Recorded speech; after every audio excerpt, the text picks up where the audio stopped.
Welcome to IAC. So ఈరోజు మనం important current affairs ఏవైతే ఉన్నాయో ఎగ్జామ్ పాయింట్ ఆఫ్ వ్యూలో సో ఆ కరెంట్ అఫైర్స్ డిస్కస్ చేద్దాం. సో ఫస్ట్ కరెంట్ అఫైర్ చూద్దాం. సో మనకి ఈరోజు ఫస్ట్ కరెంట్ అఫైర్ వచ్చేసి దాదా సాహెబ్ పాల్కే అవార్డ్. సో రీసెంట్గా నిన్న దాదా సాహెబ్ పాల్కే అవార్డ్ 2019కి గాను రజనీకాంత్ నేమ్ని అనౌన్స్ చేయడం జరిగింది. So that's why it is in news. So మనం ఇక్కడ ఏం గుర్తుపెట్టుకోవాలి, ప్రజెంట్ న్యూస్ చూద్దాం. సో 2019 దాదా సాహెబ్ పాల్కే అవార్డ్ 2019కి గాను రజనీకాంత్ సార్కి మనకి దాదా సాహెబ్ పాల్కే అవార్డ్ ఇవ్వడం జరిగింది. సో నెక్స్ట్ ఇందులో ఇంపార్టెంట్ ఏంటంటే రజనీకాంత్ని దాదా సాహెబ్ పాల్కే అవార్డ్కి నామినేట్ చేయడం కోసం మనకి ఎంతమంది సభ్యులు జ్యూరీ అపాయింట్ చేశారు అంటే 5 సభ్యులు ఉన్నారు. సో 5 సభ్యుల జ్యూరీ ఈయన నేమ్ని ప్రపోజ్ చేయడం జరిగింది. ఈ 5 సభ్యుల నేమ్ ఒక్కొక్కసారి ఇంపార్టెంట్ అని చెప్పొచ్చు. ఆశా భోస్లే కావచ్చు. సో ఆశా భోస్లే, మోహన్ లాల్, శంకర్ మహాదేవన్. సో జనరల్గా వీళ్ళ పేర్లు మనకి ఈజీగా గుర్తుంటాయి, ఎందుకంటే నార్మల్గా మనకి రెగ్యులర్ టచ్లో ఉంటారు ఫిలిమ్స్లో అని. శంకర్ మహాదేవన్ కానీ, ఆశా భోస్లే కానీ, మోహన్ లాల్ కానీ. నెక్స్ట్ వచ్చేసి మనకి బిశ్వాస్ చటర్జీ,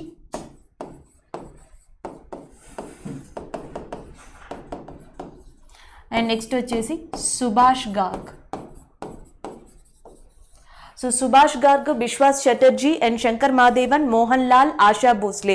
సో ఈ 5 సభ్యులతో కూడిన జ్యూరీ 2019లో రజనీకాంత్ సార్కి దాదా సాహెబ్ పాల్కే అవార్డు గ్రహీతగా ప్రకటించడం జరిగింది. అది రీసెంట్గా నిన్న జరిగిన ఇష్యూ అని చెప్పొచ్చు. అలాగే మనకి 2018 కూడా ఈ ఎగ్జామ్ పాయింట్ ఆఫ్ వ్యూలో గుర్తుపెట్టుకోవాలి, అంటే అంతకు ముందర ఎవరికి ఇచ్చారు అని. సో 2018లో దాదా సాహెబ్ పాల్కే అవార్డు ఎవరికి ఇచ్చారు అంటే అమితాబ్ బచ్చన్. ఇది బ్యాంకింగ్ అంటే ఎస్ఎస్సి వాళ్ళకి 2018 అండ్ 2019 నార్మల్గా సరిపోతాయి, కానీ కొన్ని ఎగ్జామ్స్కి ఏమవుతుందంటే సో అంతకు ముందర కూడా అడిగే ఛాన్సెస్ ఉంటాయి. సో 2017లో ఎవరికి ఇచ్చారు అంటే మనకి వినోద్ ఖన్నాకి ఇవ్వడం జరిగింది. వినోద్ ఖన్నా. సో వీళ్ళ 3 రీసెంట్ పర్సన్స్ కాబట్టి గుర్తుపెట్టుకోవాలి. 2017లో వినోద్ ఖన్నాకి ఇచ్చారు, 2018 వచ్చేటప్పటికి అమితాబ్ బచ్చన్కి, అండ్ 2019లో మనకి రజనీకాంత్ సార్కి ఇవ్వడం జరిగింది. సో అలాగే రజనీకాంత్ సార్ ఫస్ట్ ఫిలిం వచ్చేసి మనకి అపూర్వ రాగాంగల్. అపూర్వ రాగాంగల్ ఈజ్ ఫస్ట్ మూవీ. సో జనరల్గా అటు తమిళ్ భాషలోని తెలుగు భాషలోనే మొత్తానికి సౌత్ ఇండియాలో మోస్ట్ పాపులర్ వ్యక్తిగా మనం రజనీకాంత్ సార్ని చెప్పుకోవచ్చు. అట్లనే మోస్ట్లీ మీరు చూస్తే ఎక్కువగా సౌత్ ఇండియాలో తమిళనాడు నుంచి, ఎస్పెషల్లీ తమిళనాడు స్టేట్ నుంచి సో దాదా సాహెబ్ పాల్కే అవార్డు గ్రహీతలు ఎవరైతే ఉన్నారో వాళ్ళు ఎక్కువగా ఉన్నారని చెప్పొచ్చు. సో ఫార్ ఇప్పటి వరకు 51 మందికి దాదా సాహెబ్ పాల్కే అవార్డుని ఇవ్వడం జరిగింది. సో అలాగే ఈ దాదా సాహెబ్ పాల్కే అవార్డు ఇచ్చినప్పుడు ఎంత క్యాష్ ప్రైజ్ ఇస్తారో అని అడగచ్చు. సో ఎంత క్యాష్ ప్రైజ్ ఇస్తారు అంటే 10 lakhs క్యాష్ ప్రైజ్ ఇస్తారు, అండ్ యాజ్ వెల్ యాజ్ ఒక స్వర్ణ కమలాన్ని కూడా ఇవ్వడం జరుగుతుంది. సో ఇది మనకి ఇంపార్టెంట్ ఎగ్జామ్ పాయింట్ ఆఫ్ వ్యూలో. So Swarna Kamalam with the 10 lakhs prize 2019 and received on the name of Dada Saheb Phalke award by which person అంటే రజనీకాంత్. సో 2018కి వచ్చేసి మనకి అమితాబ్ బచ్చన్కి ఇవ్వడం జరిగింది. అయితే ఈ కరెంట్ అఫైర్లో ఉన్న బేసిక్ ఫ్యాక్ట్స్ ఏంటి అనేవి కూడా మనం ఒకసారి చూద్దాం. సో బేసిక్ ఫ్యాక్ట్స్ ఏంటి అంటే మొట్టమొదటిగా 1913లో 1913లో ఇండియాలో first full fledged movie is released, and దాన్ని మనం రాజా హరిశ్చంద్ర మూవీ అంటున్నాం. So Raja Harishchandra movie is the first fully length Indian movie which ఈ స్టార్టెడ్ ఇన్ 1913. అలాగే ఫాదర్ ఆఫ్ ఇండియన్ సినిమా అని చెప్పేసి ఎవరిని పిలుస్తారు అంటే Dada Saheb is known as a father of Indian movie or father of Indian cinema. So first Dada Saheb award ఏ ఇయర్లో ఇచ్చారు అంటే 1969లో the first Dada Saheb award is given to which person అంటే so that is Devika Rani. Devika రాణికి సో ఫస్ట్ దాదా సాహెబ్ అవార్డుని ఇవ్వడం జరిగింది. సో దీంతో పాటు సోఫార్ ఎంతమందికి ఇచ్చారో ఆల్రెడీ మనం డిస్కస్ చేసాం. 51 మందికి 1969 to 2019 వరకు 51 మందికి సో టోటల్గా ఈ దాదా సాహెబ్ పాల్కే అవార్డుని ఇవ్వడం జరిగింది. సో దీంతో పాటు మనం ఇంపార్టెంట్గా గుర్తుపెట్టుకోవాల్సింది ఏంటంటే ఆంధ్రప్రదేశ్ తెలంగాణకి సంబంధించి అంటే మన తెలుగు పీపుల్ కాబట్టి సో తెలుగుకి సంబంధించి K Balachandran. So K Balachandran అంటే తెలుగు వస్తారు, తమిళ్ బోత్ లాంగ్వేజెస్లో ఫేమస్ యాక్టర్ అని చెప్పొచ్చు ఆయనకి, and as well as K Viswanathan. So K Viswanathan గారికి ఎప్పుడు మనకి ఈ అవార్డు వచ్చింది అంటే 2016. సో 2016 కే విశ్వనాథన్కి, 2017 వినోద్ ఖన్నా, 2018 అమితాబ్ బచ్చన్ అండ్ 2019 రజనీకాంత్ సార్కి అవార్డు రావడం జరిగింది. తెలుగు వాళ్ళలో విశ్వనాథ్తో పాటు డాక్టర్ డి రామానాయుడు ఎవరైతే ఉన్నారో సో ఆయనకి కూడా దాదా సాహెబ్ పాల్కే అవార్డు ఇవ్వడం జరిగింది. So this is about that Dada Saheb Phalke award. So second current affair చూద్దాం.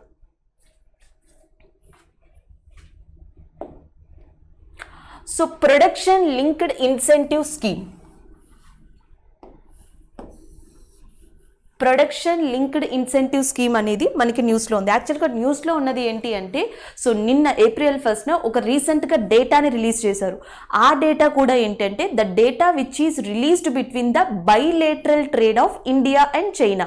సో భారతదేశానికి చైనాకి సంబంధించి బైలేటరల్ ట్రేడ్ని 2014 నుంచి 2019 మధ్యలో ఏదైతే ఉందో దట్ ఈస్ రిలీజ్డ్. సో ఇక్కడ మీరు చూడొచ్చు 2014 నుంచి 2019 మధ్యలో ఏం జరిగింది అనేది ఆల్మోస్ట్ 6 years అని చెప్పొచ్చు. సో ఈ 6 yearsలో ఎలాంటి ఎక్స్పోర్ట్స్ చేసాం, ఎలాంటి ఇంపోర్ట్స్ చేసాం అనే దాని మీద డేటా ఇవ్వడం జరిగింది. ఈ డేటాని చూస్తే మనకి ఏమనిపిస్తుంది అంటే, సో జనరల్గా బైలేటరల్ ట్రేడ్ అంటే ఏముంటాయి, ఒకటి ఎక్స్పోర్ట్ అంటే ఎగుమతులు ఉంటాయి, అండ్ రెండోది వచ్చేసి ఇంపోర్ట్స్ ఉంటాయి. But if you see the gap, so ఈ గ్రాఫ్ని కనుక చూడగలిగితే, సో 2014లోకి వచ్చేటప్పటికి యాక్చువల్గా ఇది మనం ఏమని చెప్పాలంటే ఎక్స్పోర్ట్స్ అని చెప్పాలి, ఇంపోర్ట్స్ అంటే ఇండియా చైనాకి ఏం ఎక్స్పోర్ట్ చేసింది, ఇండియా ఎంత శాతం ఇంపోర్ట్ చేసింది. సో ప్రతిదీ చూసుకుంటే ఇండియా చైనా నుంచి ఇంపోర్ట్ చేసుకునేది ఎక్కువ, అండ్ ఇండియా చైనాకి ఎక్స్పోర్ట్ చేసేది చాలా తక్కువ. అంటే ఈ బైలేటరల్ ట్రేడ్లో, అంటే రెండు దేశాలు చేసుకునే ట్రేడ్లో రెండు దేశాలు బాగుపడాలి. But actually what ever this graph is showing, ఇక్కడ ఎక్కువగా బాగుపడేది ఏది అంటే that is a China only. So ఇది చైనా కంట్రీతో ప్రాబ్లం కాదు. సో జనరల్గా ఇండియా చేసే ఏ ట్రేడ్ అయినా సరే, అటు చైనాతో కావచ్చు, లేకపోతే చుట్టుపక్కల ఉన్న బంగ్లాదేశ్, శ్రీలంక, లేకపోతే Thailand, Myanmar, Nepal, what ever India is doing trade. So almost మనకి మాక్సిమం ఇలాంటి పరిస్థితి ఉందనే చెప్పాలి. సో ఇలాంటి పరిస్థితిని మనం క్రాస్ చేయాలి అంటే India want to be stable in terms of manufacturing and other industries. So చాలా చిన్న చిన్న పరిశ్రమలు, తయారీ పరిశ్రమలు, పెద్ద పెద్ద పరిశ్రమలు ఏవైతే ఉన్నాయో they want to be stable. అలా స్టేబుల్గా ఉండడం కోసం ఇండియా ఈ started one of the programme that is nothing but make in India. So India ఏ ప్రోగ్రామ్ని స్టార్ట్ చేసిందంటే make in India programme start చేసింది. But it is not that much given results. అంత పెద్ద రిజల్ట్స్ని, అనుకున్న రిజల్ట్స్ని మేక్ ఇన్ ఇండియా ఇవ్వలేదు. సో దానికి కోపప్గా, దానికి కాంప్లిమెంటరీగా సో చాలా స్కీమ్స్ని, చాలా సిస్టమ్స్ని తీసుకొచ్చారు. దాంట్లో వన్ ఆఫ్ ద మెథడ్ని ఏమని పిలుస్తామంటే ప్రొడక్షన్ లింక్డ్ ఇన్సెంటివ్ మెథడ్ అని చెప్పేసి పిలుస్తాం. సో దీనివల్ల, ఈ న్యూస్ వల్ల ఈ ప్రొడక్షన్ లింక్డ్ ఇన్సెంటివ్ స్కీమ్ అనేది న్యూస్లో ఉంది. దీని అర్థం ఏంటంటే government of India will provide incentives to that manufacturing industries. So manufacturing industries ఏవైతే ఉంటాయో వాటికి ఇన్సెంటివ్స్ని ప్రొవైడ్ చేస్తుంది, లేదా ఇంక్రిమెంటల్ ఫండ్ని ప్రొవైడ్ చేయడం జరుగుతుంది. సో వాళ్ళకి ప్రోత్సాహం అందించడం కోసం. సో దీనివల్ల ఏమవుతుందంటే ఎప్పుడైతే ఫండ్స్ అనేవి అందాయో automatically slowly whatever the small scale industries are they, the small scale industries will be developed in India. So అది ఈ మనకి ప్రొడక్షన్ లింక్డ్ ఇన్సెంటివ్ స్కీమ్ యొక్క మెయిన్ మోటో అని చెప్పొచ్చు. సో దీన్ని ఏ ఇయర్లో స్టార్ట్ చేశారు ఈ ప్రొడక్షన్ లింక్డ్ స్కీమ్ అంటే 2020. అంటే ఈ రిపోర్ట్ రాక ముందరే so we are started the scheme 2020లో స్టార్ట్ చేశారు. సో మొట్టమొదటిగా వీళ్ళు ఫస్ట్గా ఫోకస్ పెట్టిన ఇండస్ట్రీ ఏది అంటే large electronic system industry. Electronic పరికరాలు ఏవైతే తయారవుతాయో పెద్ద పెద్ద పరిశ్రమలు, the large electronic system manufacturing industries are developed are funded by the government of India scheme which is called as a production linked incentive scheme అని చెప్పొచ్చు. అయితే ఏం చేశారు, ఇది కొంచెం సక్సెస్ని చూసింది. జనరల్గా ఆత్మ నిర్భర్ ఏదైతే ఉందో అదే టైంలో దీన్ని లాంచ్ చేయడం జరిగింది. సో ఇది కొంచెం సక్సెస్ రేట్ని చూసింది.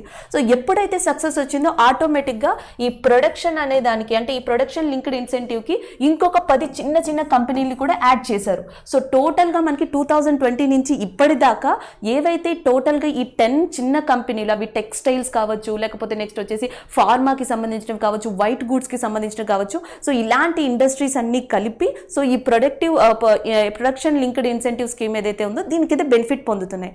దానివల్ల గవర్నమెంట్ చేసింది, రీసెంట్ గా Nirmala Sitharaman in union budget 2021 she announced that, ఆమె ఏమని అనౌన్స్ చేసిందంటే government will again adding 13 more industries, ఇంకో 13 ఇండస్ట్రీస్ని ఈ ప్రొడక్షన్ ఇన్సెంటివ్ లింక్డ్ స్కీమ్ ఏదైతే ఉందో సో దాంట్లోకి ఇంకొక 13 ఇండస్ట్రీస్ని మేము యాడ్ చేస్తున్నాము. ఈ యూనియన్ బడ్జెట్ ద్వారా we are allocating a money for which development of scheme అంటే ప్రొడక్షన్ లింక్డ్ ఇన్సెంటివ్ స్కీమ్ని మేము డెవలప్ చేయడం కోసం ఇంకొంచెం మనీని అలొకేట్ చేస్తున్నాము. వాళ్ళ టార్గెట్ ఇయర్ ఎంత అంటే ఈ స్కీమ్ డెవలప్ అవడానికి 2022 కల్లా దే వాంట్ టు ఏమంటారు strong, they want to create create industries as a strong in India on the name of the scheme అని చెప్పొచ్చు. సో అది ఇక్కడ ఉన్న మెయిన్ మ్యాటర్. సో దీంట్లో మనకి ముఖ్యంగా ఏం ఇండస్ట్రీస్ హైలైట్ చేశారు అంటే ఆల్రెడీ నేను చెప్పాను, ఒకటి ఎలక్ట్రికల్ ఇండస్ట్రీస్ అని చెప్పాను, రెండోది టెక్స్టైల్స్. ఇక్కడ మనం ఏం గుర్తుపెట్టుకోవాలి కరెంట్ అఫైర్స్ పాయింట్ ఆఫ్ వ్యూలో, భారతదేశం India is the one of the toppest country. ప్రపంచంలోనే భారతదేశం టెక్స్టైల్ రంగానికి సంబంధించి ఉత్పత్తులకు సంబంధించి టాప్ కంట్రీగా ఉంది. సో రెండోది వచ్చేసి మనకి స్టీల్ ఇండస్ట్రీని కూడా యాడ్ చేశారు. India is in the second position in terms of steel production. భారతదేశం ప్రపంచంలోనే రెండవ స్థానంలో ఉంది స్టీల్ ప్రొడక్షన్ లో. సో దీన్ని కూడా ఈ లిస్ట్ లో చేర్చడం జరిగింది. సో దాంతో పాటు నెక్స్ట్ వచ్చేసి మనకి సోలార్ ఎక్విప్మెంట్స్ అంటాం. సో సోలార్ సంబంధించిన ఎక్విప్మెంట్స్ ఏవైతే ఉంటాయో, సౌరశక్తి అంటున్నాం కదా, దానికి సంబంధించిన పరికరాలు కానీ, ఫార్మాకి సంబంధించినవి కానీ. నెక్స్ట్ వచ్చేసి మనకి ఇంకొక పదం కూడా చెప్పారు, వైట్ గూడ్స్ అని చెప్పి. White goods. సో ఇక్కడ వైట్ గూడ్స్ అంటే అర్థం ఏంటంటే వాషింగ్ మిషన్ కానీ, హీటర్ కానీ, హాట్ వాటర్ కానీ ఏవైతే ఉంటాయో మనకి ఇలా వాష్ చేసుకునేవి ఏవైతే ఉంటాయో, వాష్ డిషర్ కానీ, సో ఇలాంటివన్నీ కూడా మనకి దేంట్లోకి వస్తాయి అంటే వైట్ గూడ్స్ అనే పదంలోకి వస్తాయి. ఇవన్నీ కూడా India is right now developing on the production linked incentive scheme. మరి దీనికి ఈ న్యూస్కి లింక్ ఏంటి అని అడిగితే, సో ఇప్పుడు ఇండియా ఇలా చూస్తే ఏం జరుగుతుంది అంటే, చైనాతో కంపేర్ చేస్తే ఇండియాలో ఏం ఎక్కువ ఉన్నాయంటే ఇంపోర్ట్స్ ఎక్కువ ఉన్నాయి ఎక్స్పోర్ట్స్ కన్నా. అంటే ఇక్కడ బెనిఫిట్ పొందుతున్నారు చైనా. ఒకవేళ గనక ప్రొడక్షన్ ఇన్సెంటివ్ స్కీమ్ అనేది ఇండియాలో డెవలప్ అయితే, if it is developed in India, so general గా అప్పుడు ఏం జరుగుతుంది, India will majorly become as a exporter to the world. So ప్రపంచంలో one of the major export కంట్రీగా ఏది మారుతుందంటే ఇండియా. సో అప్పుడు ఈ గ్రాఫ్ ఏదైతే ఉందో, సో ఈ గ్రాఫ్ యొక్క లైన్ అనేది కంప్లీట్ గా మారుతుంది అని చెప్పొచ్చు. So we want to see and how so far this production linked incentive scheme will show the results in India అనేది మనకి ఇప్పుడు చూడాల్సి ఉంటుంది. So that is a news. దీంతో పాటు మీరు ఏం గుర్తుపెట్టుకోవాలంటే, చైనా యొక్క క్యాపిటల్ గుర్తుపెట్టుకోవాలి. China capital is nothing but Beijing. And అలాగే చైనాలో ఇంపార్టెంట్ రివర్స్ ఏమున్నాయి, బ్రహ్మపుత్ర రివర్ ఈజ్ దేర్, దాన్ని గుర్తుపెట్టుకోండి. సో ఇవి ఇంపార్టెంట్గా చెప్పొచ్చు. Next one, Utkal Divas. So రీసెంట్గా అంటే April 1న ఒడిస్సా తన యొక్క ఉత్కల్ దివాస్ అంటే ఒడిస్సా ఫార్మేషన్ డేనే వాళ్ళు ఏమని పిలుస్తున్నారు అంటే ఉత్కల్ దివాస్ అని చెప్పేసి పిలుస్తున్నారు. సో ఇక్కడ ఇంపార్టెంట్గా మనం గుర్తుపెట్టుకోవాల్సింది ఏంటంటే, ఒడిస్సా ఫార్మేషన్ డే ఏ రోజున అబ్జర్వ్ చేస్తాము అంటే April 1న అబ్జర్వ్ చేస్తాం. ఎవ్రీ ఇయర్ కూడా వాళ్ళు April 1న ఇది సెలబ్రేట్ చేసుకుంటారు. సో ఎందుకు ఇదే రోజున సెలబ్రేట్ చేసుకుంటారు అంటే, 1936లో Bengal, Bihar, Odisha, one is a Bengal and Bihar, Odisha. So ఏవైతే ఉన్నాయో ఈ మూడు ప్రాంతాలు కలిసి ఉండేవి. బట్ 1936 April 1న Odisha is separated from Bengal and Bihar. Bengal, Bihar నుంచి ఒడిస్సా విడిపోయింది కాబట్టి the same day every year Odisha government is celebrating which Divas అంటే ఉత్కల్ దివాస్ అని గుర్తుపెట్టుకోవాలి. అదే రోజు ఉత్కల్ దివాస్ రోజు ఒడిస్సా యొక్క కల్చర్ యాక్టివిటీస్ ఏవైతే ఉంటాయో వాటినన్నింటినీ ప్రదర్శించడం జరుగుతుంది. సో అంటే దీని అర్థం ఏంటి, ఒడిస్సాలో కల్చర్ యాక్టివిటీస్లో వన్ ఆఫ్ ద ఇంపార్టెంట్గా మనం దేన్ని చెప్పొచ్చు అంటే, సో ఒడిస్సా యొక్క ఫేమస్ డాన్స్ ఏది అంటే ఒడిస్సీ. సో ఒడిస్సీ డాన్స్ కావచ్చు, లేదా ఫేమస్ ఫోక్ డాన్స్ అంటాం. సో ఫోక్ డాన్స్గా ఏముందంటే మనకి Chhau dance. So Chhau is the famous folk dance in Odisha. జానపద నృత్యం. శాస్త్రీయ నృత్యం ఏది అంటే మనకి ఒడిస్సీ అని చెప్తాం. అలాగే ఒడిస్సాలో మనకి ఫెస్టివల్స్ జరుగుతూ ఉంటాయి, దుర్గా పూజ అని, లేకపోతే next Rath Yatra. So Rath Yatra is very important and as well as a very famous in the India. ఇండియాలోనే one of the famous festival కింద మనకి పూరి జగన్నాథ రథయాత్ర అంటాం కదా, which is happen in Odisha. So అలాగే ఒడిస్సాలో ఫేమస్ టెంపుల్గా ఉన్నది ఏది అంటే మనకి Konark temple. So Konark temple is also very famous in Odisha. So ఇవి మనం మోస్ట్లీ గుర్తుపెట్టుకునేవి. అలాగే ఒడిస్సా కోస్టల్ ఏరియా పేరు కూడా ఉత్కల్. కానీ మీరు ఇక్కడ ఎక్కువగా గుర్తుపెట్టుకోవాల్సింది Odisha formation day is on April 1st and as well as a present Odisha chief minister Naveen Patnaik. Naveen Patnaik is from which party అంటే బీజూదల్. సో బీజూదల్ పార్టీ నుంచి వచ్చిన నవీన్ పట్నాయక్ ప్రస్తుతం చీఫ్ మినిస్టర్ ఆఫ్ ఒడిస్సాగా వర్క్ చేస్తున్నారు. ఆయన April 1st ఉత్కల్ దివాస్న ఈ కల్చరల్ యాక్టివిటీస్ ఏవైతే ఉన్నాయో, సో ఈ కల్చరల్ యాక్టివిటీస్ని ప్రారంభించడం జరిగింది. ఎవ్రీ ఇయర్ కూడా ఇలాంటి యాక్టివిటీస్ ఏవైతే ఉన్నాయో సేమ్ డేని జరుపుకోవడం జరుగుతుంది. సో నెక్స్ట్ కరెంట్ అఫైర్ చూద్దాం. బీమ్స్టిక్ వర్చువల్ మీట్. సో మనకి 17th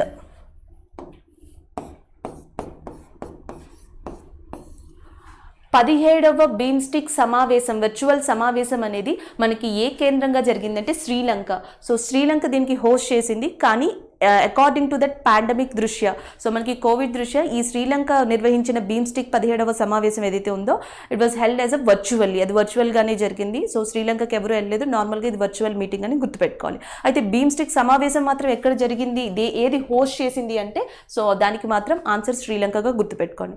అలాగే మనకి బీమ్స్టిక్ అనేది bay of Bengal initiative for multi sectoral technical economical cooperation. T అంటే అర్థం ఇక్కడ ఏంటి అంటే టెక్నికల్గా గుర్తుపెట్టుకోండి, అండ్ ఈ అంటే అర్థం ఏంటంటే ఎకనామికల్గా, అండ్ నెక్స్ట్ ఎంఎస్ అంటే multi sectoral, bay of Bengal initiative for multi sectoral economic cooperation కోసం. సో బీమ్స్టిక్ అనే దాన్ని ఏ ఇయర్లో ఎస్టాబ్లిష్ చేశారంటే 1997లో దీన్ని ఎస్టాబ్లిష్ చేయడం జరిగింది.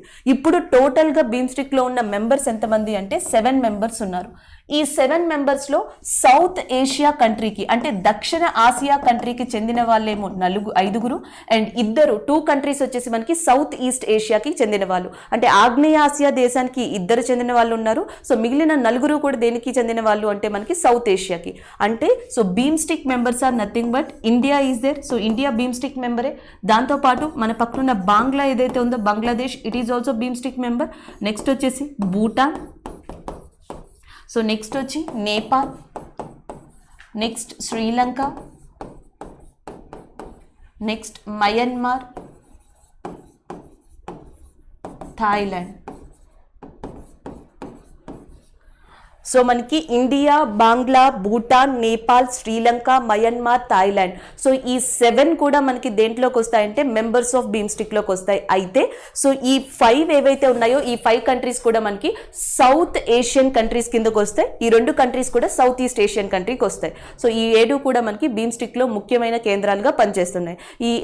ఈ 7 కంట్రీస్ కలిసి కూడా మనకి 17th మీటింగ్ అనేది ఎక్కడ కండక్ట్ చేశాయి అంటే శ్రీలంక కేంద్రంగా కండక్ట్ చేశాయని గుర్తుపెట్టుకోండి. దాంతోపాటు సో మనకి నేపాల్ క్యాపిటల్ వచ్చేసి ఏది అంటే కాఠ్మండు, అండ్ బంగ్లాదేశ్ క్యాపిటల్ వచ్చేసి మనకి Dhaka, and next Bhutan capital వచ్చేసి థింఫు, అండ్ థాయిలాండ్ క్యాపిటల్ వచ్చేసి బ్యాంకాక్. సో ఇట్లాంటి క్యాపిటల్స్ ఏవైతే ఉన్నాయో క్యాపిటల్స్ కరెన్సీస్ని కూడా న్యూస్లో వచ్చినప్పుడు గుర్తుపెట్టుకోవడానికి ట్రై చేయండి.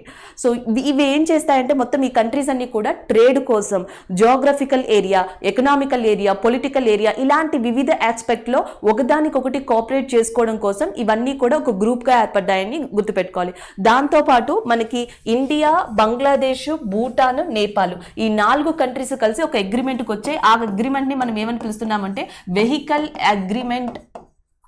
వెహికల్ యాక్సెస్ అగ్రిమెంట్ అంటాం. అంటే ఈ 4 కంట్రీస్ కూడా ఒకదానికి ఒకటి వెహికల్ యాక్సెస్ని అలౌ చేయడానికి ఈ ఒప్పందాన్ని కుదుర్చుకున్నాయని చెప్పాలి. సో దీనివల్ల ఏంటంటే కార్గో బండ్లు ఏవైతే ఉంటాయో, సో కార్గోకి సంబంధించినవి, ట్రేడ్కి సంబంధించినవి, ఈ వెహికల్స్ అనేవి ఒక కంట్రీ నుంచి ఇంకొక కంట్రీకి వెళ్ళడం కోసం వెహికల్ అగ్రిమెంట్ని, ఒప్పందాన్ని కుదుర్చుకున్న బీమ్స్టిక్ కంట్రీస్ ఏవి అంటే Nepal, Bhutan, Bangla and as well as ఇండియాగా మనం గుర్తుపెట్టుకోవచ్చు. Next one, next free trade agreement. Recently మనకి India and as well as Mauritius ఏదైతే ఉన్నాయో సో 2 కూడా ఫ్రీ ట్రేడ్ అగ్రిమెంట్ని చేశాయి. సో ఫ్రీ ట్రేడ్ అగ్రిమెంట్ ఏంటి అంటే జనరల్గా మనకి ఏవైతే కొన్ని మన కంట్రీ వేరే కంట్రీతో ఏమైనా ఎక్స్పోర్ట్స్ ఇంపోర్ట్స్ వ్యాపారం చేయాలి అంటే స్పెసిఫిక్గా రూల్స్ ఉంటాయి, రెగ్యులేషన్స్ ఉంటాయి, దానికి కావాల్సిన ఛార్జెస్ ఉంటాయి, కస్టమ్ డ్యూటీస్ ఉంటాయి, అండ్ ట్యాక్సెస్ ఉంటాయి. సో దీనివల్ల ఏమవుతుందంటే ఎక్కువగా అన్ని గూడ్స్ని మనం అనుకున్న ప్లేసెస్కి ఎక్స్పోర్ట్ చేయడం అనేది కుదరదు. సో దీనివల్ల కొన్ని అభిప్రాయాలు, భేదాభిప్రాయాలు కూడా ఏర్పడతాయని గుర్తుపెట్టుకోవచ్చు. అలాగే వేరే కంట్రీ ఇండియాలో ఎక్స్పోర్ట్స్ ఇంపోర్ట్స్ చేయాలి అంటే కంట్రీని బట్టి దానికి డిఫరెంట్ ఛార్జెస్, డిఫరెంట్ ట్యాక్సెస్ కూడా ఉంటాయని మనం గుర్తుపెట్టుకోవాల్సి ఉంటుంది. అయితే గత కొన్ని సంవత్సరాలుగా India and as well as Mauritius have a great relationship in the terms of trade. So ఇక్కడ మీరు చూస్తే the pact covers 310 export items, 310 export items from India and Mauritius will be benefited from this agreement. అంటే 310 goods ఏవైతే ఉంటాయో ఈ goods India మరియు Mauritius మధ్య ఎగుమతి అవుతాయి, ఎక్స్పోర్ట్ అవుతాయి. వీటికి సంబంధించిన కస్టమ్ డ్యూటీస్ కానీ, ట్యాక్సెస్ కానీ, ఛార్జెస్ కానీ, రూల్స్ కానీ ఏవైతే ఉంటాయో అవన్నీ కూడా ఈజీ చేయబడతాయి ఇన్ టర్మ్స్ ఆఫ్ ఏంటి అంటే ఫ్రీ ట్రేడ్ అగ్రిమెంట్ అని చెప్పాలి. సో అలాగే మనకి ఇక్కడ గుర్తుపెట్టుకోవాల్సింది ఏంటి అంటే ఫ్రీ ట్రేడ్ అగ్రిమెంట్ ఈ మధ్యన రీసెంట్గా ఎవరెవరికి జరిగింది అంటే ఇండియా అండ్ మారిషస్. సో ఇక్కడ మనం ఏం గుర్తుపెట్టుకోవాలంటే సో మారిషస్ ఏదైతే ఉందో మారిషస్ యొక్క క్యాపిటల్ గుర్తుపెట్టుకోవాలి. సో మారిషస్ క్యాపిటల్ వచ్చేసి మనకి పోర్ట్ లూయిస్. ఇది ఒకటి గుర్తుపెట్టుకోండి. అలాగే ఎన్ని ఎక్స్పోర్ట్స్ కోసం ఈ ఫ్రీ ట్రేడ్ అగ్రిమెంట్ని ఇండియా అండ్ మారిషస్ ఓకే చేశాయంటే 310 ఎక్స్పోర్ట్స్ని అగ్రీ చేశాయి. And as well as next వచ్చేసి మనకి India for it 615 products, so 615 products ఈ ఎక్స్పోర్ట్స్ ఏవైతే ఇండియా మారిషస్ మధ్య ఉన్నాయో ఇవి బెనిఫిట్ పొందుతాయి. సో టోటల్ ప్రొడక్ట్స్ని గుర్తుపెట్టుకోవాలి. ఇండియా అండ్ మారిషస్ యొక్క ఒప్పందం ఎప్పటి నుంచి స్టార్ట్ అవుతుంది అంటే April 1 ఈ కొత్త ఫినాన్షియల్ ఇయర్ నుంచే మనకి సో ఇది స్టార్ట్ కాబోతుంది. As well as marshal capital, ఈ మూడు కూడా ఈ కరెంట్ అఫైర్లో important. So next current affair చూద్దాం. సో ఇక్కడ మనకి కరెంట్ అఫైర్ వచ్చేసి prevention of blindness week. So April 1 week every year కూడా April 1 వీక్లో మనకి ప్రివెన్షన్ ఆఫ్ బ్లైండ్నెస్ వీక్ అనేది సెలబ్రేట్ చేయడం లేదా జరపడం అనేది జరుగుతుంది. సో ఇక్కడ మనకి చూడొచ్చు prevention of blindness week that will be observed every year. So ఎప్పటి నుంచి ఎప్పుడు అంటే April 1 to 7, అంటే ఏప్రిల్ మొదటి వారం ఏదైతే ఉంటుందో 1 to 7 ఈ డేట్స్ మధ్యలో సో అంధత్వానికి సంబంధించి నివారణ కోసం ప్రత్యేకంగా ఈ వారంలో ఒక క్యాంపెయిన్ని చేపట్టడం జరుగుతుంది. So that's why it is in news అని చెప్పొచ్చు. సో దీంట్లో ఏంటంటే సో దానికి సంబంధించి చాలామంది యాక్చువల్గా మనకి వరల్డ్ విజన్ రిపోర్ట్ అని ఉంది. World vision report world health organization ఏదైతే ఉందో with the collaboration of world health organization every year కూడా మనకి ఈ వరల్డ్ విజన్ రిపోర్ట్ అనేది రిలీజ్ అవుతుంది. ఈ వరల్డ్ విజన్ రిపోర్ట్ ఏం చెప్తుందంటే కొన్ని బిలియన్స్ మందికి ఈ కంటి చూపుల లోపం కావచ్చు, లేకపోతే ఐ ఎఫెక్ట్స్ కావచ్చు, there is a lot of problems regarding to that eye అని చెప్తున్నారు. సో జనరల్గా దీనివల్ల ఎలాంటి ప్రాబ్లమ్స్ వస్తాయి, ఫర్దర్గా ఏ కాంప్లికేషన్స్ వస్తాయి, ఎలాంటి ట్రీట్మెంట్స్ ఉంటాయి, ఇవన్నీ కూడా సో అవేర్నెస్ ఇవ్వడం అనేది ఈ క్యాంపెయిన్ యొక్క భాగం. సో ఇది మనకి ఇంపార్టెంట్. అయితే ఎగ్జామ్ పాయింట్ ఆఫ్ వ్యూలో మీరు గుర్తుపెట్టుకోవాల్సింది వరల్డ్ విజన్ రిపోర్ట్ అనేది దేనికి సంబంధించింది అంటే కంటికి సంబంధించింది. విత్ ద కొలాబరేషన్, ఎవరితో కొలాబరేట్ అయ్యి ఈ రిపోర్ట్ వస్తుంది అంటే వరల్డ్ హెల్త్ ఆర్గనైజేషన్తో. సో ఎవ్రీ ఇయర్ కూడా ఏ వీక్లో ఎస్పెషల్లీ ఏప్రిల్ మొదటి వారం అంటే April 1 to 7 మధ్యలో సో మనకి వరల్డ్ ఏదైతే బ్లైండ్నెస్ వీక్ ఉందో ఈ బ్లైండ్నెస్ వీక్ని జరపడం జరుగుతుంది. దాంతోపాటు మనం ఏం గుర్తుపెట్టుకోవాలంటే world sight day. So world sight డేని ఎవ్రీ ఇయర్ కూడా మనకి 2nd Thursday of October, so అక్టోబర్లో వచ్చే రెండవ గురువారం ఏదైతే ఉందో సో అప్పుడు మనకి ఈ వరల్డ్ సైట్ డే అనేది అబ్జర్వ్ చేస్తారు. అలాగే మనకి లూయిస్ ఆల్రెడీ తెలుసు, లూయిస్ అనే పర్సన్ మనకి బ్రెయిలీ లిపిని కనిపెట్టారు. సో దానికోసం అని చెప్పేసి ఎవ్రీ ఇయర్ కూడా మనం Jan 4th on every year Jan 4th world Braille day అనేది సెలబ్రేట్ చేస్తాం. So world Braille day Jan 4th, world sight day వచ్చేసి 2nd Thursday of October. Next మనకి ఈ prevention of blindness week campaign అనేది ఎప్పుడు అంటే April 1 to 7 అని గుర్తుపెట్టుకోండి. నెక్స్ట్ వన్ చూద్దాం. మయన్మార్ కో, దీన్ని కో అని చదవాలి, యూపీస్ సైలెంట్. మయన్మార్ కో అంటే ఇక్కడ అర్థం ఏంటంటే సో కో అంటే sudden seize from the government. So government నుంచి ఎవరైనా సరే ఆ ఏరియాని సీజ్ చేస్తే సో వాళ్ళ ఆధీనంలోకి తెచ్చేసుకుంటే సో దానిని మనం కో అని పిలుస్తాము లేదా ఆక్యుపేషన్ అని పిలుస్తాము. సో రీసెంట్గా ఏమైందంటే మనకి మయన్మార్ ఏదైతే ఉందో మయన్మార్ యొక్క ప్రభుత్వాన్ని ఎవరి చేతిలోకి తీసుకున్నారంటే మయన్మార్ ఆర్మ్డ్ ఫోర్సెస్ ఏవైతే ఉంటాయో మిలిటరీ ఫోర్సెస్, సో అవి వాటి చేతిలోకి తీసుకోవడం వల్ల మయన్మార్ గత కొద్ది నెలల నుంచి మనకి న్యూస్లో ఉంది. సో దీంట్లో ఇండియాకి సంబంధించి 2 హైలైట్ న్యూసెస్ ఉన్నాయని చెప్పాలి. So Myanmar is one of the neighbouring country to which country అంటే ఇండియా, మనకి ఒక నైబర్ కంట్రీ. రెండోది ఇందాకలో ప్రీవియస్ దాంట్లోనే చూసాం, it is also member of BIMSTEC. So బీమ్స్టిక్లో వన్ ఆఫ్ ద మెంబర్గా ఉన్నది మనకి మయన్మార్ కూడా. సో దీనివల్ల ఎందుకు న్యూస్లో ఉంది అంటే ఒకటి వచ్చేసి మయన్మార్ పోలీస్ ఎవరైతే ఉంటారో, కొంతమంది కాప్స్ ఎవరైతే ఉంటారో సో మయన్మార్లో ఉండలేక ఇండియాకి వచ్చి ఇండియాని ప్రొటెక్షన్ అడగడం జరిగింది, that is in news. So రెండోది వచ్చేసి రీసెంట్గా ఏం జరిగింది అంటే ఇలా ఆక్యుపై చేసుకోవడం వల్ల so 2 days back 40 children from the Myanmar, 40 మందికి పిల్లలకు పైగా మయన్మార్లో ఎవరైతే ఉన్నారో వాళ్ళందరూ కూడా చంపబడ్డారు. సివిల్ వార్ జరుగుతుంది అక్కడ, అటు ప్రజలకి and as well as armed ఫోర్సెస్కి మధ్య. సో దీనివల్ల ఇదంతా న్యూస్లో ఉండడం జరిగింది. అసలు ఇది ఎందుకు అనేది బ్యాక్గ్రౌండ్ చూద్దాం. సో బ్యాక్గ్రౌండ్ చూసే ముందర మీరు ఎగ్జామ్ పాయింట్ ఆఫ్ వ్యూలో ఏది గుర్తుపెట్టుకోవాలి అంటే Myanmar is a neighbouring country to India, not only India. So Myanmar neighbouring country to A countries అంటే బంగ్లాదేశ్ ఉంది and as well as Thailand ఉంది, నెక్స్ట్ లావోస్, వియత్నాం, చైనా, వీటన్నిటికీ కూడా ఏది నైబరింగ్ కంట్రీగా ఉంది అంటే మయన్మార్. సో యాక్చువల్గా మయన్మార్ ఇది వరకు మనకి బ్రిటిష్ ఆధీనంలో ఉండేది. 1948 వరకు it is in the what ever call under of British government. So 1948 తర్వాత బ్రిటిష్ వెళ్ళిపోయింది. 1962 నుంచి 1962 నుంచి 2011 వరకు ఈ సంవత్సరాల మధ్యలో మయన్మార్ మొత్తం ఎవరి చేతిలో ఉందంటే అంటే ఆర్మ్డ్ ఫోర్సెస్, మన భాషలో చెప్పాలంటే మిలిటరీ. సో ఆల్మోస్ట్ మనకి 1948 నుంచి 1962 దాకా Myanmar is a free country.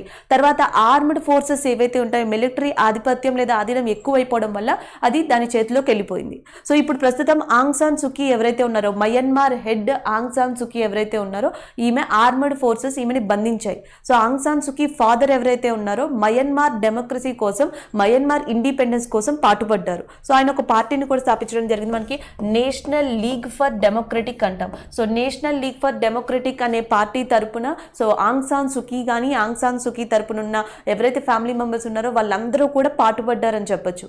అయితే ఇక్కడ ప్రాబ్లం ఏంటంటే 2008లోనే మిలిటరీ డిసైడ్ అయ్యింది. ఏమని డిసైడ్ అయింది అంటే మయన్మార్ ఏదైతే ఉందో సో దానికి ఇండిపెండెన్స్ ఇవ్వాలని, నార్మల్ రూలింగ్ ఇవ్వాలని. సో దాని మీద ఒక కండిషన్ ఉంది. మయన్మార్ పార్లమెంట్లో 25% వరకు ఏవైతే సీట్స్ ఉన్నాయో ఆ సీట్స్ అన్ని కూడా ఎవరి ఆధీనంలో ఉంటాయంటే మిలిటరీ ఆధీనంలో ఉంటాయి. మిగిలిన సీట్స్ అన్ని కూడా ఎలక్టెడ్ మెంబర్స్ ఉంటారు.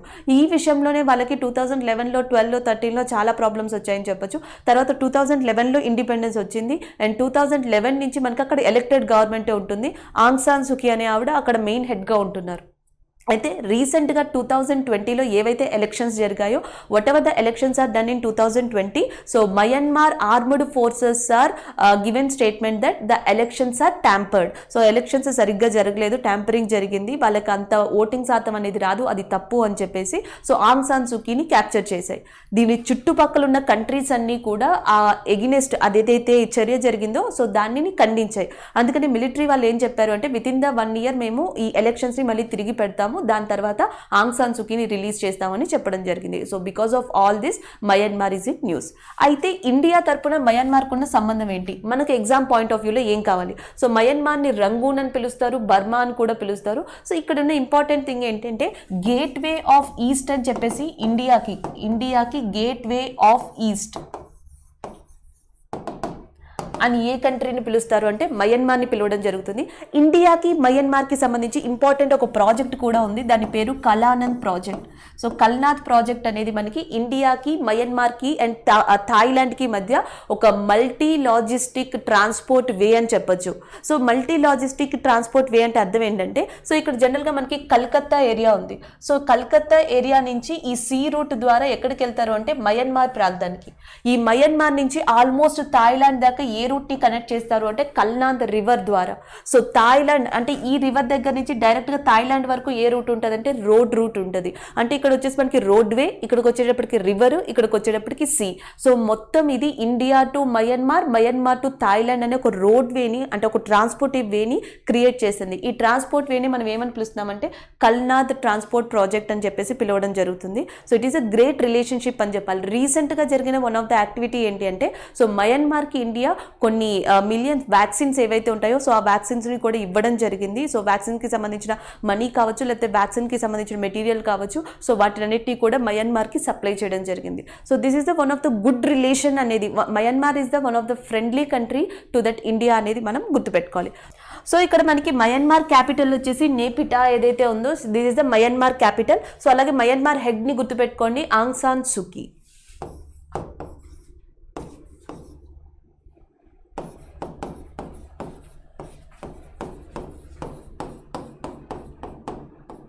So Aung San Suu Kyi is the main head of Myanmar. So ఇవి మనం గుర్తుపెట్టుకోవాల్సినవి. సో నెక్స్ట్ చూద్దాం, next current affair. Akash missile.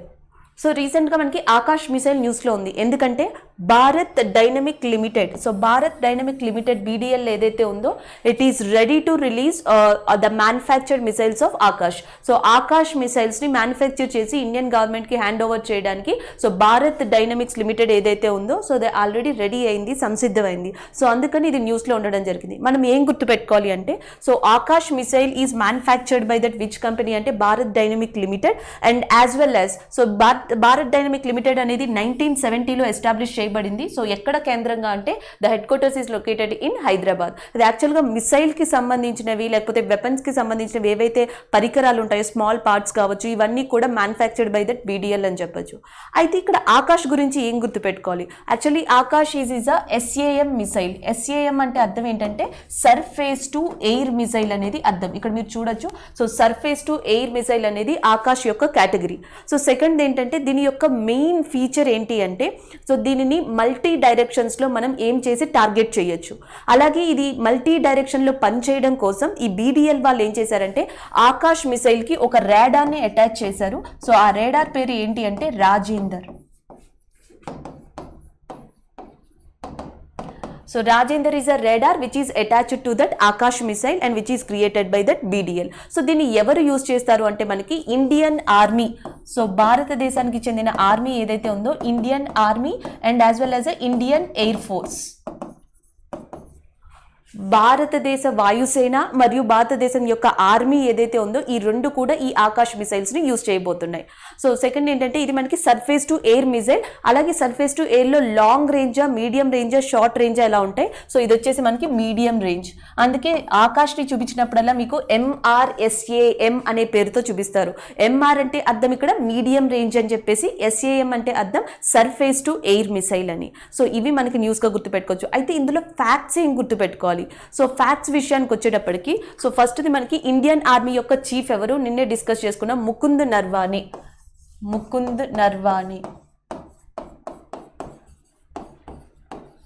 So next వచ్చేసి ఇండియన్ ఎయిర్ ఫోర్స్ యొక్క మార్షల్ ఎవరు అంటే మనకి RK Singh Bhadauria.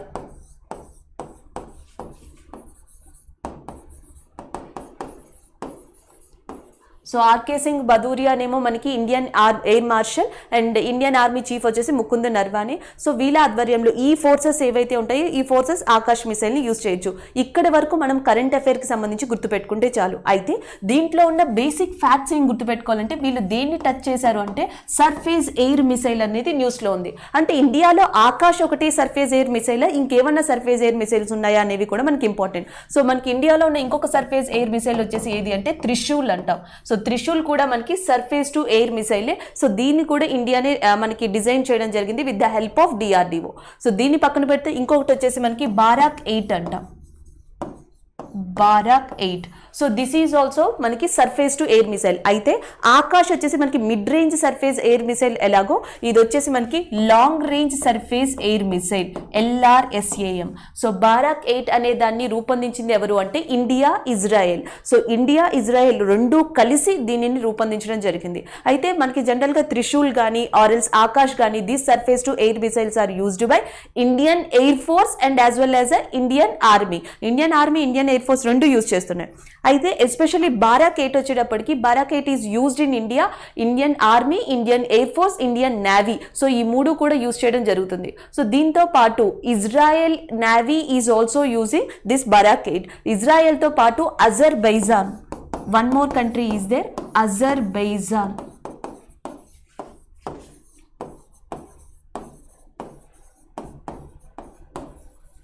Azerbaijan country and Israel country ఇవి కూడా Azerbaijan air force, Israel navy, ఇండియాలో ఉన్న 3 ఫోర్సెస్ కూడా ఈ బారాక్ 8 మిసైల్ అనే దాన్ని యూజ్ చేస్తున్నాయి. ఇప్పుడు ఇండియా ప్లాన్ ఏంటి అంటే Akash missile is developed by that BDL. So for that using in that Indian air force and Indian army కాకుండా so India want to export it missile to that other country.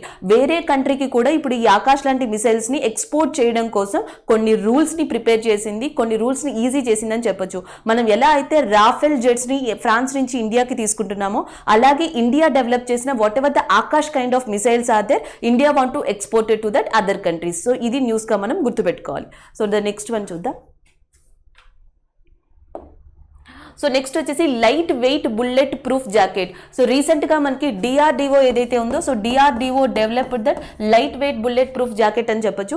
And ఇది వరకు దాని యొక్క wait వచ్చేసి 10.4 kgsగా ఉండేది. ఇప్పుడు దాన్ని 1 kg తగ్గించి ఆల్మోస్ట్ 9 kgsతో ఒక లైట్ వెయిట్ బుల్లెట్ ప్రూఫ్ జాకెట్ని so DRDO is manufactured. So that is why it is in news.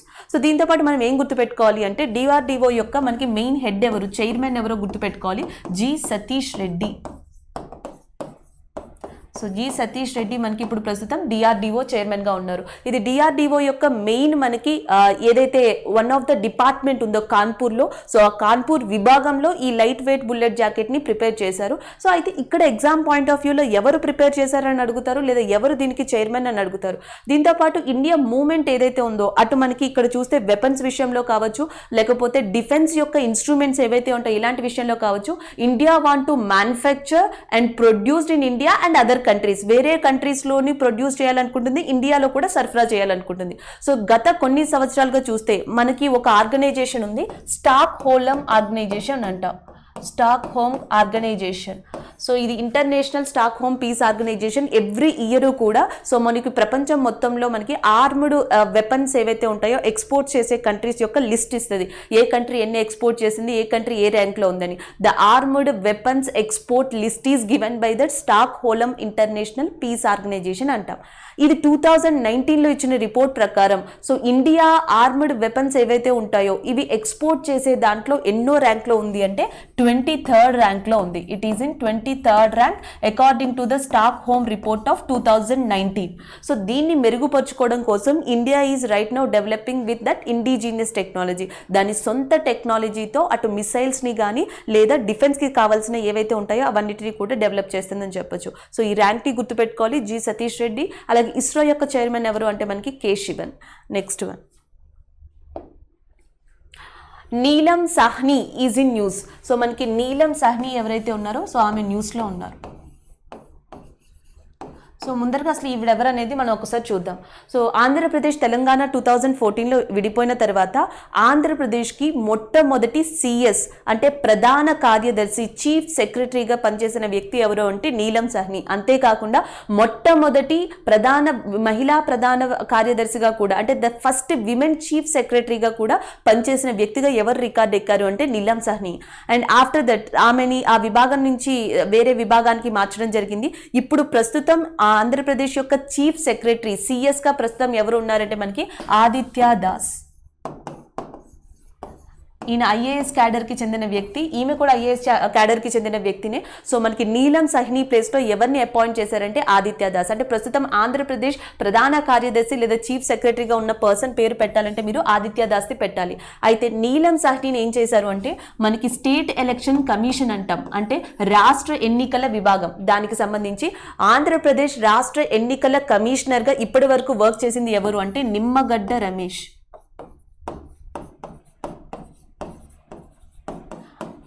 Andhra Pradesh ప్రధాన ఎన్నికల అధికారిగా చేసింది మనకి నిమ్మగడ్డ రమేష్. ఆయన పదవి ఏదైతే ఉందో ఆయన పదవీ కాలం కంప్లీట్ అయిన కారణంగా నిమ్మగడ్డ రమేష్ ప్లేస్లో మనకి ఇప్పుడు ఎవరు వచ్చారు అంటే నీలం సాహ్ని. అంటే Neelam Sahni is the right no the ఏమంటారు chief election commissioner of Andhra Pradesh. ఆంధ్రప్రదేశ్కి మనకి ఎలక్షన్ కమిషనర్గా ఇప్పుడు అపాయింట్ అయింది ఎవరు అంటే నీలం సాహ్ని. అంతకు ముందు ఉన్నది ఎవరంటే నిమ్మగడ్డ రమేష్. అండ్ దాని తర్వాత ఇప్పుడు ప్రస్తుతం ప్రధాన కార్యదర్శిగా ఆంధ్రప్రదేశ్లో వర్క్ చేస్తుంది ఎవరు అంటే ఆదిత్య దాస్గా గుర్తుపెట్టుకోండి. నెక్స్ట్ వన్, అలాగే ఆంధ్రప్రదేశ్ గవర్నర్ని కూడా చూడాలి. మనకి బిశ్వభూషణ్ హరిచందన్ ఎవరైతే ఉన్నారో సో ప్రజెంట్ ఆయన ఆంధ్రప్రదేశ్ గవర్నర్గా ఉన్నారు.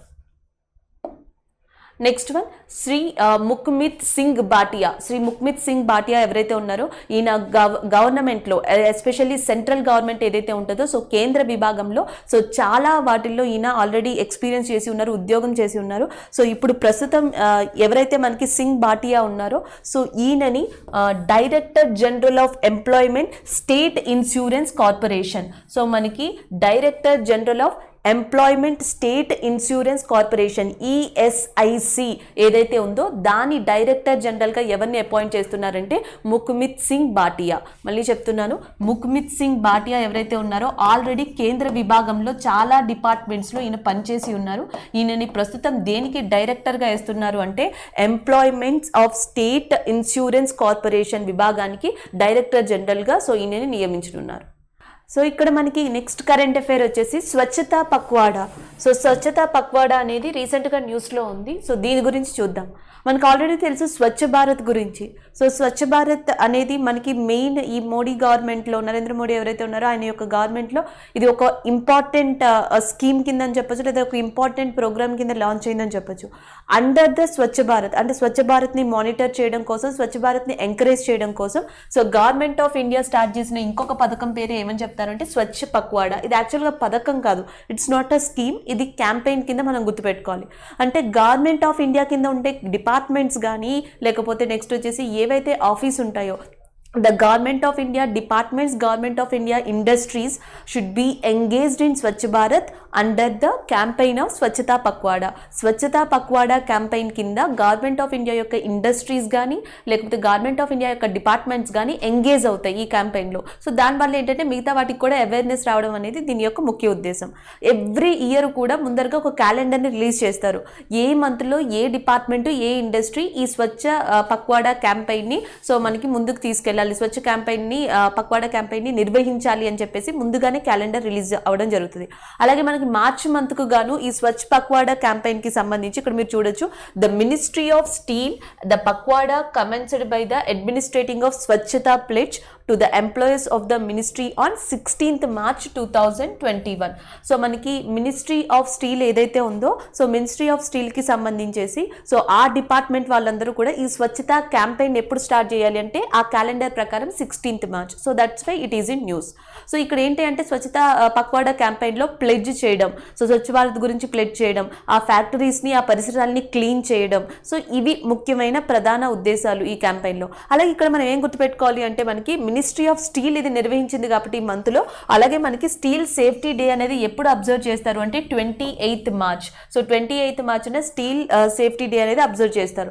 యాక్చువల్గా మార్చ్ మంత్ వచ్చేటప్పటికి 2 డిపార్ట్మెంట్స్కి ఇండియాలో గవర్నమెంట్ ఆఫ్ ఇండియాలో 2 విభాగాలకి ఈ స్వచ్ఛత పక్వాడా క్యాంపెయిన్ అనేది అసైన్ చేయబడింది. సో దీన్ని బట్టి మీకు ఏం అర్థం అవ్వాలి, గవర్నమెంట్ ఆఫ్ ఇండియాలో ఉన్న ఏవైతే డిఫరెంట్ క్యాంపెయిన్స్ ఉంటాయో డిఫరెంట్ డిపార్ట్మెంట్స్ ఉంటాయో every department should be follow స్వచ్ఛత Pakhwada campaign under the Swachh Bharat monetisation అని చెప్పి గుర్తుపెట్టుకోవాలి. అయితే మార్చ్ మంత్లో ఉన్న 2 డిపార్ట్మెంట్స్ ఏంటి, ఒకటి స్టీల్ అథారిటీ అని చెప్తున్నాం కదా, సో రెండోది వచ్చేసి మనకి ఏది అంటే drinking water. The ministry of drinking water and supply ఏదైతే ఉందో సో త్రాగునీటికి సంబంధించిన విభాగం ఏదైతే ఉందో సో ఆ విభాగం వాళ్ళు కూడా మార్చ్ మంత్లో ఈ స్వచ్ఛత పక్వాడా అనే కార్యక్రమాన్ని చేపట్టాలి. అలాగే వరల్డ్ వాటర్ డే నిన్నే డిస్కస్ చేసుకున్నాం. వరల్డ్ వాటర్ డే అనేది ఎప్పుడు సెలబ్రేట్ చేస్తారంటే 22nd March world water day అనేది సెలబ్రేట్ చేస్తారు. సో దీంతో పాటు ఇంకొకటి ఏంటంటే మనకి ఈ స్వచ్ఛత పక్వాడా క్యాంపెయిన్ ఐడియా వీళ్ళకి ఎప్పుడు వచ్చిందంటే 2016 in April month. So April 2016లో ఈ స్వచ్ఛత పక్వాడా క్యాంపెయిన్ని కూడా రిలీజ్ చేశారు. అప్పటి నుంచి ఇయర్ వైజ్గా ఈ క్యాలెండర్ ద్వారా different whatever the industries are there, పరిశ్రమలు కానీ లేకపోతే విభాగాలు కానీ సో ఈ క్యాలెండర్ని అదే విధంగా ఫాలో అవుతున్నాయని చెప్పొచ్చు. సో ఇక్కడ మీరు మాత్రం స్టీల్ సేఫ్టీ డేని గుర్తుపెట్టుకోవాలి and world water day 22nd Marchని గుర్తుపెట్టుకోండి. నెక్స్ట్ వన్, సో ఇక్కడ మనకి కరెంట్ అఫైర్ వచ్చేసి major achievements in national highways. So రీసెంట్గా మనకి గవర్నమెంట్ ఆఫ్ ఇండియా ఒక రిపోర్ట్ని రిలీజ్ చేసింది, that is a major achievements in national highways. So మనకి జాతీయ రహదారుల యొక్క అభివృద్ధి ఏదైతే ఉంటుందో ఆ అభివృద్ధికి సంబంధించి రిలీజ్ చేయడం జరిగింది. సో ఇది ఏ డిపార్ట్మెంట్ పరిధికి వస్తుంది అని అడుగుతారు, national highway authority of India NHAI ఏదైతే ఉంటుందో national highway authority of India పరిధిలోకి సో మనకి ఈ ఏదైతే రోడ్స్ అండ్ ట్రాన్స్పోర్టేషన్ విభాగం నేషనల్ హైవేస్ ఏవైతే ఉన్నాయో అవి రావడం జరుగుతుంది. అలాగే మనకి నేషనల్ హైవే అథారిటీ ఆఫ్ ఇండియాని ఏ ఇయర్లో ఎస్టాబ్లిష్ చేశారంటే 1988లో ఎస్టాబ్లిష్ చేశారు. ఇది దేని కిందకు వస్తుంది అంటే ministry of roads transports and highways ఏదైతే ఉందో సో రోడ్లు మంత్రిత్వ శాఖ, రోడ్లు మరియు రవాణా మంత్రిత్వ శాఖ ఏదైతే ఉందో సో దాంట్లోకి మనకి ఈ national highway authority of India అనేది రావడం జరుగుతుంది. సో రీసెంట్గా ఏమని చెప్పారు అంటే వీళ్ళు గత కొంతకాలంగా చూసుకుంటే, కొంతకాలం in the sense 7 years, so 2021 నుంచి బ్యాక్ 7 years లోపు చూసుకుంటే సో మనకి ఇండియాలో ఉన్న రోడ్ వేస్ ఏవైతే ఉన్నాయో ఆ రోడ్ వేస్ ట్రెమండరస్గా డెవలప్ అయ్యాయి.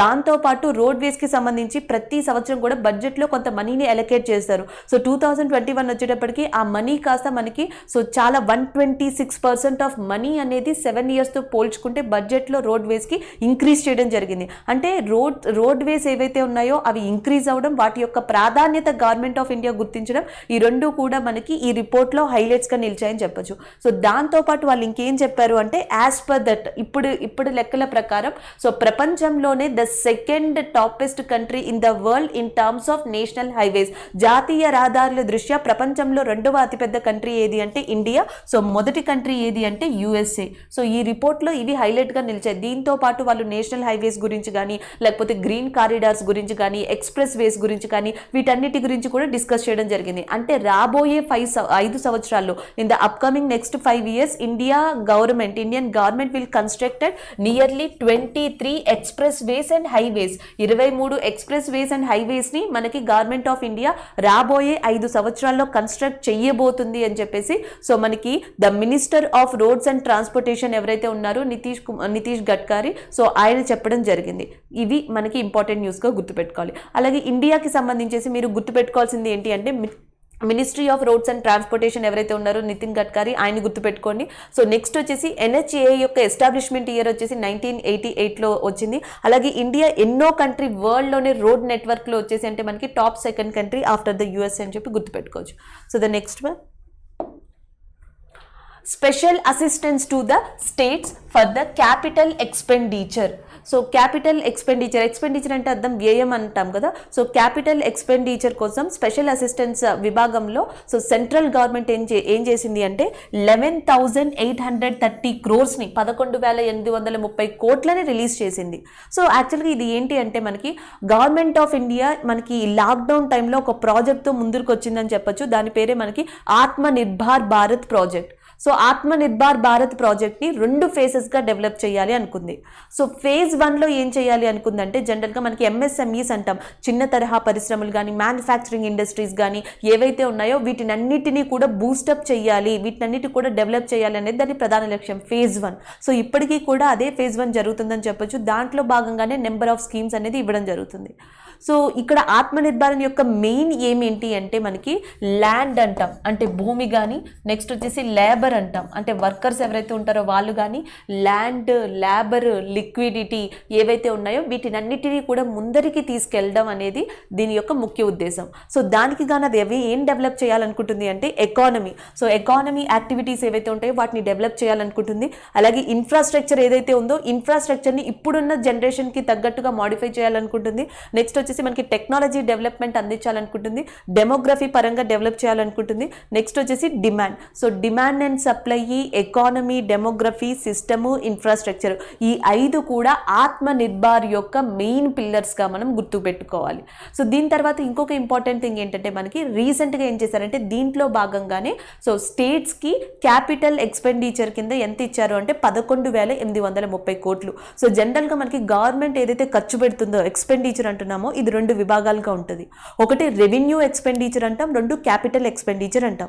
రెవెన్యూ ఎక్స్పెండిచర్ ఏమిటంటే మనకి డిఫెన్స్ కావచ్చు, పోలీస్ రంగం కావచ్చు, సబ్సిడీస్ కావచ్చు, స్కీమ్స్ కావచ్చు, వీటన్నిటికీ కూడా గవర్నమెంట్ మనీని ఖర్చు పెట్టాల్సి వస్తుంది. ఎక్స్పెండిచరే ఇదంతా కూడా రెవెన్యూ ఎక్స్పెండిచర్ అంటాం. సో దీంట్లో గవర్నమెంట్ ఖర్చు పెడుతుందే కానీ గవర్నమెంట్కి తిరిగి వచ్చేది ఏమీ ఉండదు. కానీ క్యాపిటల్ ఎక్స్పెండిచర్ వచ్చేటప్పటికి government will put money in forms of industries లేదా కంపెనీస్ పెట్టడం కోసము, ఇండస్ట్రీస్ పెట్టడం కోసము గవర్నమెంట్ ఏం చేస్తుందంటే కొంత మనీని ఖర్చు చేస్తూ ఉంటుంది. దానినే మనం క్యాపిటల్ ఎక్స్పెండిచర్ అంటాం. సాధారణంగా గవర్నమెంట్ ఆఫ్ ఇండియా యొక్క ఎక్స్పెండిచర్లో ఎప్పుడు రెవెన్యూ ఎక్స్పెండిచరే హైగా ఉంటుంది కానీ క్యాపిటల్ ఎక్స్పెండిచర్ ఎప్పుడు లోనే ఉంటుంది జనరల్గా చూస్తే. సో ఇది క్యాపిటల్ ఎక్స్పెండిచర్ యొక్క మెయిన్ డెఫినేషన్ చెప్పొచ్చు. సో అలాంటిది స్టేట్స్కి ఎంత ఇచ్చింది అంటే 11,830 crores-ని ఇవ్వడం జరిగింది. అది కూడా ఎందుకు అంటే ఈ పాండమిక్ టైంలో స్టేట్స్కి ట్యాక్సెస్ సరిగ్గా రాకపోవడం, సరిగ్గా వ్యాపారాలు జరగకపోవడం, చాలా స్టేట్స్ నష్టపోవడం వల్ల సో వాటి కోసం ఆ స్టేట్స్లో పరిశ్రమలు ఏవైతే ఉంటాయో, ఇండస్ట్రీస్ ఏవైతే ఉంటాయో అవన్నీ వాటిని మళ్ళీ తిరిగి పెట్టుబడుల కోసం వాటిని డెవలప్ చేయడం కోసం ఈ క్యాపిటల్ ఎక్స్పెండిచర్ని రిలీజ్ చేయడం జరిగింది. So that's why it is in news. అయితే మీరేం గుర్తుపెట్టుకోవాలి, ఆత్మనిర్భర్లో ఉన్న 5 pillars ఏంటి అని అడుగుతారు, దాన్ని గుర్తుపెట్టుకోవచ్చు. నెక్స్ట్ వచ్చేసి మనకి క్యాపిటల్ ఎక్స్పెండిచర్, రెవెన్యూ ఎక్స్పెండిచర్ గురించి ఏదైనా డెఫినేషన్ అడిగే ఛాన్స్ ఉంటుంది. లేకపోతే మనకి ఆత్మనిర్భర్ కింద క్యాపిటల్ ఎక్స్పెండిచర్లో ఎంత పర్సంటేజ్ లేదా ఎంత మనీని ఎలొకేట్ చేశారని అడగడం జరుగుతుంది. Next one, Gujarat freedom of religion act 2021 రీసెంట్గా ఇది నిన్న జరిగిన ఇష్యూ. సో మనకి గుజరాత్ ఏదైతే ఉంటుందో వాళ్ళ స్టేట్లో మనకి ఫ్రీడమ్ ఆఫ్ రిలీజియన్ యాక్ట్ 2021ని పాస్ చేసింది.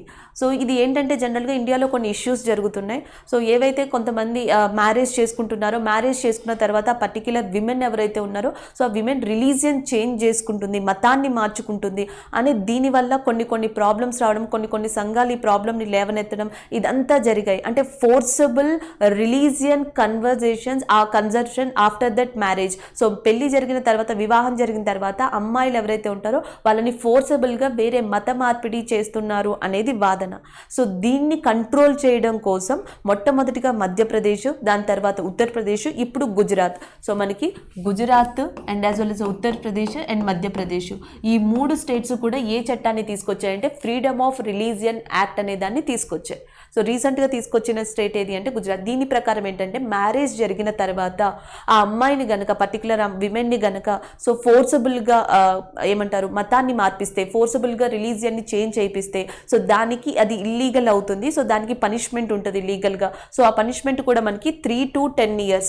సో అది యాక్చువల్గా ఆ బాలిక వయసుని బట్టి, ఆ విమెన్ ఎవరైతే ఉంటారో, గర్ల్ ఎవరైతే ఉంటారో ఆమె యొక్క వయసుని బట్టి, సో ఆ వయసుని బట్టి ఈ పనిష్మెంట్ అనేది ఇవ్వడం జరుగుతుంది. అది కూడా మనకి 3 to 10 years ఉంది. ఆల్రెడీ మనకి గుజరాత్లో ఒక చట్టం ఉంది, Gujarat freedom religious act, Gujarat freedom religious act 2003 అనే చట్టం ఉంది. ఆ చట్టం ఉండగా కూడా మళ్ళీ దీన్ని తీసుకురావడం జరిగింది. సో ఇది ఇప్పటికీ న్యూస్లో ఉన్నది. అలాగే గుజరాత్ యొక్క చీఫ్ మినిస్టర్ ఎవరు అంటే ప్రస్తుతం Vijay Rupani. So Gujarat chief minister is Vijay Rupani. అలాగే భారతదేశంలో మనకి రిలీజన్కి సంబంధించి అంటే ఎవరు ఫోర్సబుల్గా మతం మారకూడదు, వాళ్ళకి ఇష్టం వచ్చిన మతాన్ని ఫాలో అవ్వచ్చు. Any one can have a right to follow their ఏమంటారు రిలీజియన్ అండ్ దేర్ కస్టమ్స్ అని చెప్పేసి మనకి కూడా ఫండమెంటల్ రైట్స్లో ఉన్నాయి. సో ఫండమెంటల్ రైట్లో మనకి right to freedom of religion అని చెప్పేసి కొన్ని చట్టాలు కూడా ఉన్నాయని మనం గుర్తుపెట్టుకోవాలి. Right to freedom of religious అనేది దేంట్లో మాట్లాడతారంటే ఫండమెంటల్ రైట్స్, ప్రాథమిక హక్కుల్లో. సో మనం ఇష్టమైన మతాన్ని ఫాలో అవ్వచ్చు, ఇష్టమైన ఆచారాలను ఫాలో అవ్వచ్చు అని చెప్పేసి రాజ్యాంగం మనకి హక్కుని కల్పించడం జరిగింది. So the next one. So next current affair వచ్చేసి మనకి స్పోర్ట్స్కి సంబంధించి. సో స్పోర్ట్స్ అసెస్ అవార్డ్స్ 2021 రీసెంట్గా ప్రకటించడం జరిగింది. సో ఈ అవార్డ్స్లో, స్పోర్ట్స్ అసెస్ అవార్డ్స్లో మనకి so sports women of the decade, అది కూడా పారా ఒలింపిక్ విభాగానికి సంబంధించేసి. So sports women of the డెకేడ్గా వచ్చింది ఎవరికి అంటే మనకి దీపా మాలిక్. సో దీపా మాలిక్ ఎవరైతే ఉన్నారో ఈమెకి sports women of the decade కింద అవార్డు ప్రకటించడం జరిగింది. యాక్చువల్గా she is the first women para olympics విభాగంలో భారతదేశానికి సంబంధించి మొట్టమొదటిగా మెడల్ తీసుకొచ్చిన విమెన్ ఎవరు అంటే మనకి దీపా మాలిక్. అది కూడా ఈమె సిల్వర్ మెడల్ని తీసుకురావడం జరిగింది. So she received silver medal from that as a first women of India in that para Olympics.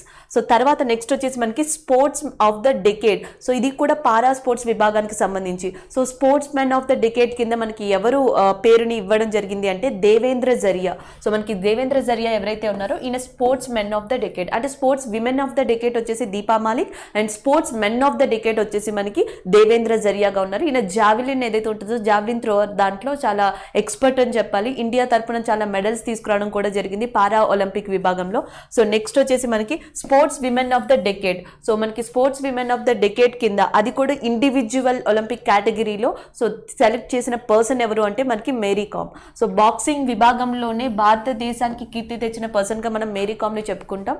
So ఈమెనే మనకి మ్యాగ్నిఫిషియంట్ కామ్ కింద కూడా పిలవడం జరుగుతుంది. So Mary Kom for that sports women of the decade and sports women of the decade for the para sports వచ్చేసి దీపా మాలిక్. అదే మెన్కి అయితే మనకి Devendra జరియా. So దానితో పాటు మనకి best state for promotions of sports. So మనకి బెస్ట్ స్టేట్ ఏది స్పోర్ట్స్ని ప్రమోట్ చేయడంలో ఆ విభాగంలో వచ్చేసి ఒడిస్సా. సో ఒడిస్సాకి యాక్చువల్గా ఇది 3rd టైం మనకి best state for promotion of sports అనేది రావడం. సో ఇది మనకి స్పోర్ట్స్ విభాగంలో ఉన్న ముఖ్యమైన ఇంపార్టెంట్ థింగ్స్. Thank you.